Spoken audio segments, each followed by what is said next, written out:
বাংলাদেশের রাজনৈতিক অঙ্গনে মূল যে বার্তাটা নিয়ে আসতে চাইছেন সেটা হচ্ছে যে একটা অন্তর্ভুক্তিমূলক স্থিতিশীল পরিবেশ সৃষ্টি করা যায় কিনা। এবং নয়াদিল্লিতে গত কয়েক মাসের খবর অনুযায়ী ট্রাম্প প্রশাসনের রদবদলের পর থেকে ওই প্রশাসনের বিভিন্ন ব্যক্তিবর্গ আওয়ামী লীগ নেতৃবৃন্দের সঙ্গে কিন্তু মার্কিন যুক্তরাষ্ট্রের তরফে সাক্ষাৎ করেছেন দিল্লিতে, এবং প্রত্যেকেই কি অবস্থায় কোন নেতৃত্বের অধীনে কি পরিসরে আওয়ামী লীগ রাজনৈতিক ময়দানে বাংলাদেশে ফিরতে পারে, একটা অন্তর্ভুক্তিমূলক পরিবেশ তৈরি হতে পারে, সে আলাপটা হয়েছে। বাংলাদেশে নতুন মার্কিন রাষ্ট্রদূত হিসেবে দায়িত্ব নিতে ব্রেন্ট ক্রিস্টেনসেন আজ ঢাকায় পৌঁছচ্ছেন। গত কয়েক মাস ধরেই এই আলাপ ছিল যে নতুন মার্কিন রাষ্ট্রদূত আসছেন, কারণ 2024 এপ্রিলে বহুল আলোচিত পিটার হাস মার্কিন রাষ্ট্রদূতের দায়িত্ব ছাড়বার পর আর কোনো পূর্ণাঙ্গ রাষ্ট্রদূতকে বাংলাদেশে পাঠায়নি মার্কিন যুক্তরাষ্ট্র। তারপর থেকে চার্জ দ্য অ্যাফেয়ার্স হিসেবে ট্রেসি অ্যান জ্যাকবসন দায়িত্ব পালন করছিলেন মার্কিন রাষ্ট্রদূত হিসেবে। তো এই দফায় ব্রেন্ট ক্রিস্টেনসেন আসছেন মার্কিন যুক্তরাষ্ট্রের প্রশাসন বদল হওয়ার পরেও। পিটার হাস ছিলেন জো বাইডেন প্রশাসনের সর্বশেষ রাষ্ট্রদূত, এবং মনে থাকবে নিশ্চয়ই যে ভীষণভাবে রাজনৈতিকভাবে তৎপর ছিলেন তিনি, এবং 2022 থেকে 24 তার পুরো সময়কালটাই তিনি এমনভাবে ব্যয় করেছেন যে বোঝা যাচ্ছিল মার্কিন যুক্তরাষ্ট্র বাংলাদেশে শেখ হাসিনা সরকারের পতন চাইছে, এবং তার জন্যে তারা সকল রকম কূটনৈতিক রাজনৈতিক অস্ত্র ব্যবহারে প্রস্তুত। ট্রাম্প প্রশাসন এসে তার বিশ্বস্ত সকল ব্যক্তিবর্গকে এই পুরো অঞ্চল জুড়েই বসাচ্ছেন। সারা পৃথিবীতেই এই রদবদলটা হয় মার্কিন যুক্তরাষ্ট্রে সরকার বদলের পর। এখন ব্রেন্ট ক্রিস্টেনসেনকেও তিনি যে পাঠাচ্ছেন, ট্রাম্প প্রশাসন যে পাঠাচ্ছে, স্বাভাবিকভাবেই দুটো লক্ষ্য খুব গুরুত্বপূর্ণ, দুটো তিনটে লক্ষ্য খুব গুরুত্বপূর্ণ। এক রাজনৈতিক লক্ষ্য, এক বাণিজ্যিক লক্ষ্য, আরেক হচ্ছে নিরাপত্তা বিষয়ক লক্ষ্য। এবং এই ট্রাম্প প্রশাসনের ক্ষেত্রে এই অ্যাসাইনমেন্টটাও আছে যে নিরাপত্তা বিষয়ক লক্ষ্যকেও কেন বাণিজ্যিক লক্ষ্যে, মানে সামরিক কেনাকাটাটা কেন মার্কিন যুক্তরাষ্ট্রে নিয়ে আসা যাবে না এই দেশগুলোর, সেই বিষয়টাতেও যাতে আলাপ করা হয়। রাজনৈতিক লক্ষ্যটা এই দফায় মার্কিন যুক্তরাষ্ট্রের জন্য অত্যন্ত গুরুত্বপূর্ণ, কারণ তারা জুন জুলাই থেকেই এই বার্তা পরিষ্কার করেছে যে তারা অন্তর্বর্তীকালীন সরকার ইউনূস সরকারের কাছে দ্রুত একটা নির্বাচন চায়, এবং সেই নির্বাচনের মাধ্যমে একটা গ্রহণযোগ্য সরকার বাংলাদেশে আসবে যারা একটা স্থিতিশীলতা দিতে পারবে এমন একটা সরকার চায়। এবং সেক্ষেত্রে আমি আপনাদের বলেছি যে আমার কাছে মনে হয়েছে জুলাইয়ে মার্কিন chargé d'affaires Tracy Ann জ্যাকবসনের বাংলাদেশ থেকে লন্ডন গিয়ে তারেক রহমানের সঙ্গে সাক্ষাৎ করে আসার বিষয়টা একটা নিশ্চিত বার্তা যে মার্কিন যুক্তরাষ্ট্র একটা নির্বাচন চায়, এবং সেই নির্বাচনে একটা মধ্যপন্থী সরকার চায়, এবং সেখানে তারা বিএনপি এবং তারেক রহমানকে পছন্দ করে রেখেছে। এমন একটা পরিস্থিতিতে আসলে ব্রেন্ট ক্রিস্টেনসেন যখন আসছেন তখন তিনি কি অ্যাসাইনমেন্ট নিয়ে আসছেন মূলত সেটা কিন্তু আবার প্রকাশ্য, কারণ রাষ্ট্রদূত যখন প্রেসিডেন্ট মনোনয়ন করেন মার্কিন যুক্তরাষ্ট্রে, তারপর তারা একটা প্রকাশ্য সেনেট শুনানির মুখোমুখি হন, এবং সেই সেনেট শুনানিতেই পরিষ্কার হয়ে যায় যে কোনো দেশে একজন রাষ্ট্রদূতকে কি অ্যাসাইনমেন্ট দিয়ে মার্কিন প্রশাসন পাঠাচ্ছে। ব্রেন্ট ক্রিস্টেনসেনের এই শুনানি যখন অনুষ্ঠিত হলো অক্টোবর মাসে, তখন সরাসরি সেনেটে তাকে জিজ্ঞেস করা হয়েছিল যে বাংলাদেশের অন্তর্বর্তীকালীন সরকারের সঙ্গে কমিউনিস্ট চীনের যে একটা মানে খুবই ঘনিষ্ঠ সম্পর্ক গড়ে উঠেছে, এই প্রভাব কমাতে সামরিক পরিসরে চীনের সঙ্গে বাংলাদেশের অন্তর্বর্তীকালীন সরকারের সহযোগিতা কমাতে ব্রেন্ট ক্রিস্টেনসেন কি করতে পারবেন। সরাসরি তাকে এই প্রশ্নটা ওই সেনেট শুনানিতে করেছিলেন নেব্রাস্কা থেকে নির্বাচিত রিপাবলিকান পার্টির সেনেটর পিট রিকেটস, এবং তিনি বলেছিলেন আমরা ওখানে একটা হুমকির মুখোমুখি হচ্ছি, এবং তা হলো কমিউনিস্ট চীন, এবং বাংলাদেশ ও কমিউনিস্ট চীনের মধ্যে সামরিক সহযোগিতা ক্রমাগত বেড়ে চলেছে। সম্প্রতি কমিউনিস্ট চীন একটা কৌশলগত গুরুত্বপূর্ণ বাংলাদেশি সাবমেরিন ঘাঁটি সংস্কার পরিষ্কার করেছে যাতে যুদ্ধজাহাজ ও সাবমেরিন দুটোই রাখা যায়। আর এ মাসেই খবর এসেছে, মানে অক্টোবরেই খবর এসেছে যে বাংলাদেশের অন্তর্বর্তীকালীন সরকার সর্বোচ্চ 20টি চীন নির্মিত জে-10 যুদ্ধবিমান কেনার পরিকল্পনা অনুমোদন করেছে। এছাড়াও সারফেস টু এয়ার মিসাইল, দীর্ঘ পাল্লার রেডারও তারা নাকি সংগ্রহ করবে চীন থেকে। এসবের মাধ্যমে চীনা প্রতিরক্ষা শিল্পের সঙ্গে আর্থিক ও কৌশলগতভাবে যে দীর্ঘমেয়াদী সম্পর্ক বাড়ছে সেটা কিভাবে সামাল দেবে মার্কিন যুক্তরাষ্ট্র, সেক্ষেত্রে কি করতে পারে? সামরিক ও রাজনৈতিক নেতৃবৃন্দের সঙ্গে যোগাযোগ স্থাপন করে এই মার্কিন রাষ্ট্রদূত এই প্রশ্ন তাকে করা হয়েছিল এবং তখন ব্রেন ক্রিস্টেনসন পরিষ্কার বলেছেন যে তিনি বাংলাদেশে এসে সামরিক এবং রাজনৈতিক নেতৃবৃন্দ অন্তর্বর্তীকালীন সরকারকে বোঝাবেন যে চীনের সঙ্গে বেশি সম্পর্ক স্থাপনের অতি ঘনিষ্ঠ হয়ে ওঠার ঝুঁকিটা।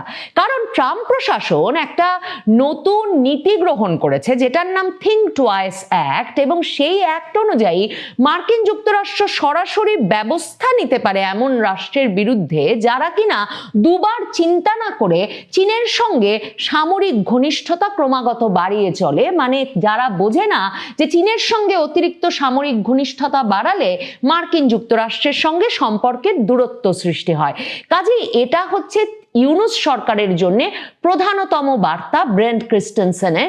এবং ব্রেন্ট ক্রিস্টেনসেন যখন বাংলাদেশে আসছেন তার আগেই পাকিস্তানে গিয়ে বাংলাদেশের বিমান বাহিনী প্রধান বলে এসেছেন যে তারা পাকিস্তান এবং চীনের যৌথ কারিগরি সহযোগিতায় নির্মিত যুদ্ধবিমান কিনতে যাচ্ছেন। চীনা যুদ্ধবিমান তো আগে কিনেছেনই, এবং যেদিন তিনি নামছেন সেদিন পত্রিকার পাতায় খবর যে বাংলাদেশ সরকার সামরিক ড্রোন কারখানা স্থাপনে চীনের সাথে 608 কোটি টাকার চুক্তি স্বাক্ষর করেছে, এবং সেটা 6 জানুয়ারি হয়েছে যখন এই অন্তর্বর্তীকালীন সরকারের 1 মাসেরও কম সময় বাকি। ব্রেন ক্রিস্টেনসেন সেখানে এই প্রতিশ্রুতি দিয়ে এসেছেন মার্কিন প্রশাসনকে যে ফেব্রুয়ারিতে নির্বাচনটা হতে হবে, এবং সেই নির্বাচনের কে মার্কিন প্রশাসন এখন সবচেয়ে গুরুত্বপূর্ণ বলে মনে করছে যাতে তারা এর পরের নির্বাচিত সরকার এবং সামরিক কর্তৃপক্ষকে চীনের সাথে ঘনিষ্ঠতার ঝুঁকিটা বোঝাতে পারে।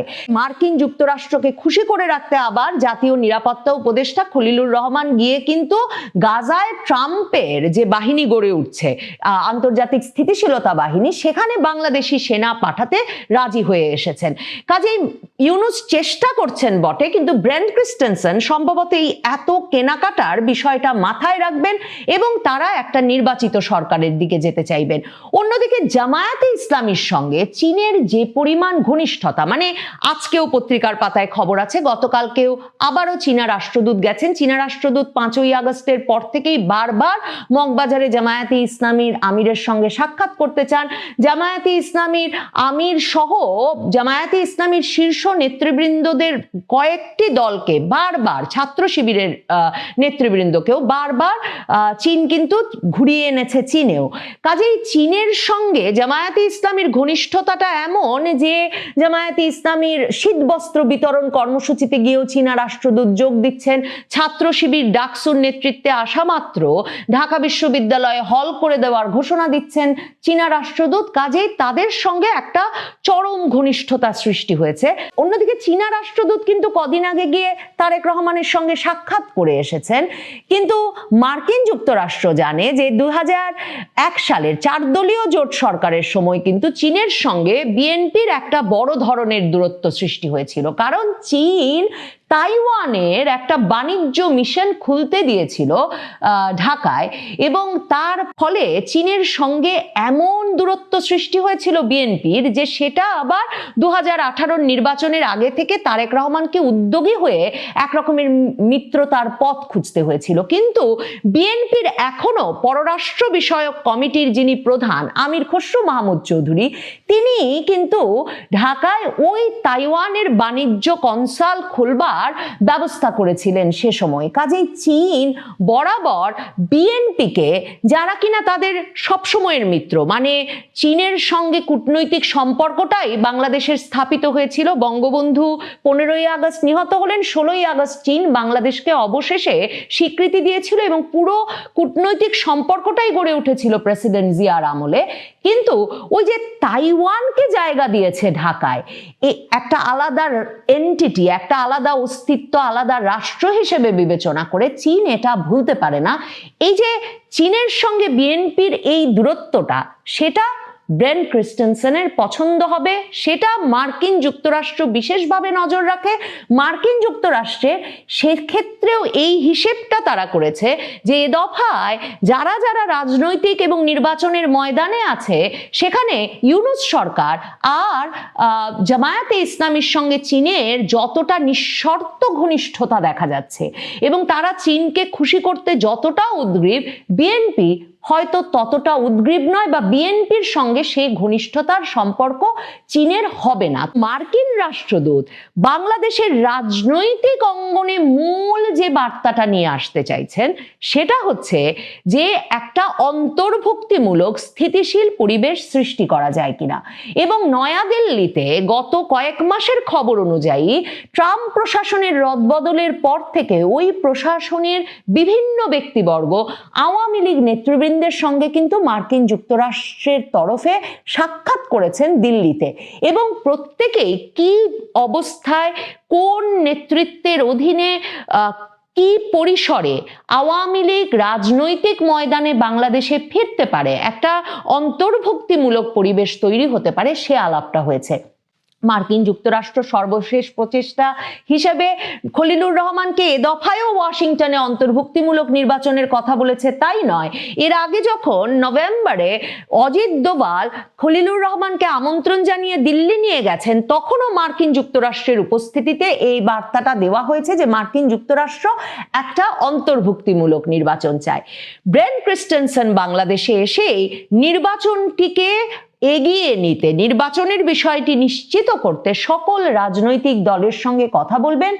আওয়ামী লীগের জন্য তার সুস্পষ্ট বার্তা আছে কিনা, আওয়ামী লীগ নেতৃত্ব সেটা দেখবার জন্য অপেক্ষা করছেন, কারণ আওয়ামী লীগ নেতৃত্বের মধ্যে এই প্রত্যাশাও আছে যে ব্রেন্ট ক্রিস্টেনসেন বাংলাদেশে এসে শুধু যে বিএনপি, জামায়াতে ইসলামী, জাতীয় নাগরিক পার্টি সহ দলগুলোর সঙ্গে কথা বলবে তাই নয়, তিনি কথা বলবেন জাতীয় পার্টির সকল অংশের সঙ্গে, যেমনটা মার্কিন বিভিন্ন সংস্থা গত কয়েক মাস ধরে বলে আসছেন।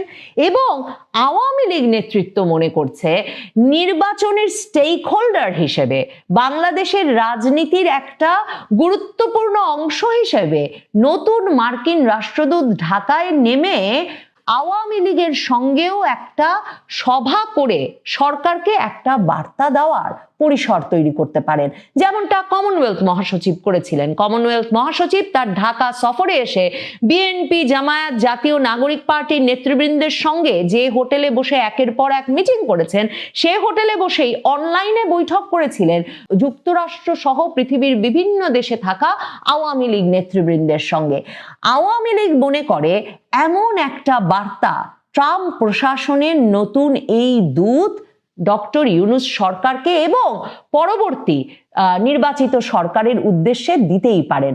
কারণ গত অক্টোবরে যখন 3 নর্ডিক দেশের, সুইডেন, ডেনমার্ক এবং নরওয়ের রাষ্ট্রদূতেরা সাবের হোসেন চৌধুরীর বাড়িতে গিয়েছিলেন আওয়ামী লীগ রাজনীতিতে ফিরে আসতে কতটুকু প্রস্তুত সেই বিষয়টি নিয়ে আলোচনায়, তখন থেকেই আওয়ামী লীগ নেতৃবৃন্দের তরফে বলে আসা হচ্ছিল যে শুধু সাবের হোসেন চৌধুরী একজন মাত্র নেতা দিয়ে আওয়ামী লীগ রাজনীতিতে ফিরতে পারে না। বাংলাদেশের আইন আদালতে নিয়মিত জামিনের ব্যবস্থা হতে হবে, মিথ্যা মামলাগুলো থেকে আওয়ামী লীগের নেতা কর্মীদের একরকমের অব্যাহতি দিতে হবে, না হলে অন্তত জামিনের ব্যবস্থা করতে হবে। এবং শিরীন শারমিন চৌধুরী, স্পিকার শিরীন শারমিন চৌধুরী সহ যেসব নেতৃবৃন্দ এখনো একরকমের গ্রেফতার আতঙ্কে কোথায় আছেন সেটা বলা মুশকিল, সেই সব ব্যক্তিবর্গ কিংবা সেলিনা হায়াত আইভীর মতো নেতৃবৃন্দ যাদের ব্যাপক গ্রহণযোগ্যতা আছে আওয়ামী লীগের নেতাকর্মীদের মধ্যে, তারা যদি তাদের মামলায় জামিন পেয়ে প্রকাশ্য রাজনীতিতে বেরিয়ে আসতে না পারেন, তাহলে শুধুমাত্র কূটনৈতিক সভা করে আওয়ামী লীগের জন্য রাজনৈতিক পরিসর করে দেওয়া অসম্ভব হবে। ব্রেন্ট ক্রিস্টেনসেন চীনের কাছ থেকে বাংলাদেশের সামরিক বাহিনী এবং বাংলাদেশের বর্তমান এবং পরবর্তী সরকারকে দূরে আনতে বা তাদেরকে চীনের সঙ্গে বেশি মাখামাখির ঝুঁকি বোঝাতে যেমন বাংলাদেশে আসছেন, ঠিক তেমনি তিনি বাংলাদেশে এই সুস্পষ্ট রাজনৈতিক বার্তা নিয়ে আসছেন যে বাংলাদেশে সকল রাজনৈতিক মতেরই রাজনীতি করবার অধিকারের পরিসর নিশ্চিত করতে হবে। আওয়ামী লীগের জন্য নিশ্চিতভাবেই